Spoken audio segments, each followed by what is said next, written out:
ಶ್ರೀರಾಮಚಂದ್ರ ಪ್ರತಿಯೊಂದು ಉಸಿರಿನಲ್ಲಿದ್ದಾನೆ.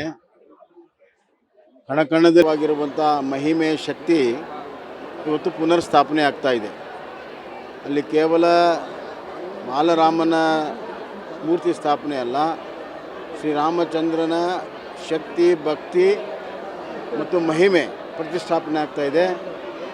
ಯಾರಿಂದ ಆಗ್ತಾ ಇದೆ? ಅತ್ಯಂತ ಯೋಗ್ಯವಾಗಿರುವಂಥ ಆಧುನಿಕ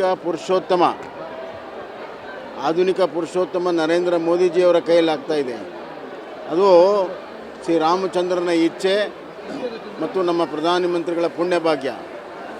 ಪ್ರಧಾನಮಂತ್ರಿಗಳು ಸಮಸ್ತ 130 ಕೋಟಿ ಜನರನ್ನು ಪ್ರತಿನಿಧಿಸ್ತಾರೆ.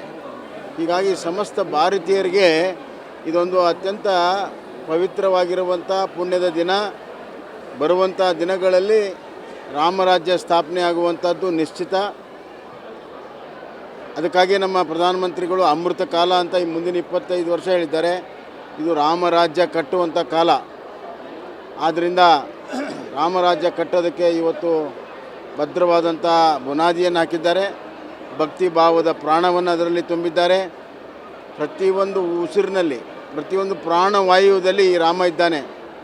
ಹೀಗಾಗಿ ಇವತ್ತು ಆ ರಾಮನ ಶಕ್ತಿ ಇಡೀ ಭಾರತವನ್ನು ಉತ್ತರ ದಕ್ಷಿಣ ಅನ್ನುವ ಭೇದ ಭಾವ ಇಲ್ಲದೆ ಜೋಡಿಸಿದೆ.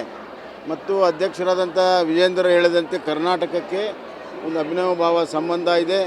ಅದು ಹನುಮನ ಆಂಜನೇಯನ ಜನ್ಮಸ್ಥಳ ಆಂಜನೇಯರಿಂದ ಹಿಡಿದು ಇವತ್ತು ಆ ಶಿಲೆ ಮತ್ತು ಶಿಲ್ಪಿ ಕನ್ನಡದವರು ಆಗಿದ್ದರಿಂದ ರಾಮನಿಗೂ ಮತ್ತು ಕನ್ನಡಿಗರಿಗೆ ಅಭಿನವ ಭಾವ ಸಂಬಂಧ ಇದೆ.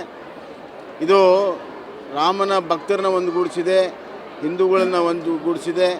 ಬರುವಂಥ ದಿನಗಳಲ್ಲಿ ಈ ಒಕ್ಕಟ್ಟಿನಿಂದ ಭವ್ಯ ಭಾರತವನ್ನು ಕಟ್ಟಲು, ರಾಮರಾಜ್ಯದ ಭಾರತವನ್ನು ಕಟ್ಟಲು ಇದೊಂದು ಅತ್ಯಂತ ಸುವರ್ಣ ಯುಗ ಪ್ರಾರಂಭ ಆಗ್ತಾ ಇದೆ. ಆದ್ದರಿಂದ ನರೇಂದ್ರ ಮೋದಿಜಿಯವರ ಏನು ಸಂಕಲ್ಪ ಇದೆ, ಇಡೀ ಭಾರತೀಯರ ಸಂಕಲ್ಪ ಇದೆ, ಆ ಭವ್ಯ ಸುವರ್ಣ ಯುಗವನ್ನು, ರಾಮರಾಜ್ಯವನ್ನು ಕಟ್ಟಲು ನಾವೆಲ್ಲರೂ ಕೂಡ ಪ್ರಧಾನಮಂತ್ರಿ ನರೇಂದ್ರ ಮೋದಿಜಿಯವರ ಕೈಯನ್ನು ಬಲಪಡಿಸುವ ಮುಖಾಂತರ, ಶ್ರೀರಾಮಚಂದ್ರನಲ್ಲಿ ಭಕ್ತಿ ಭಾವದ ನಮನಗಳನ್ನು ಮಾಡುವ ಮುಖಾಂತರ ಶ್ರೀರಾಮಚಂದ್ರನ ಆಶೀರ್ವಾದವನ್ನು ಪಡೆದು ಆ ಸಂಕಲ್ಪ ಈಡೇರೋದಕ್ಕೆ ನಮ್ಮೆಲ್ಲರ ಕರ್ತವ್ಯ ಪೂರಿತವಾಗಿರುವಂಥ ಪ್ರಯತ್ನ ಆಗಬೇಕು ಅನ್ನುವಂಥ ವಿಚಾರವನ್ನು ಹೇಳಿ ನಾನು ಮಾತನ್ನು ಮುಗಿಸ್ತೇನೆ.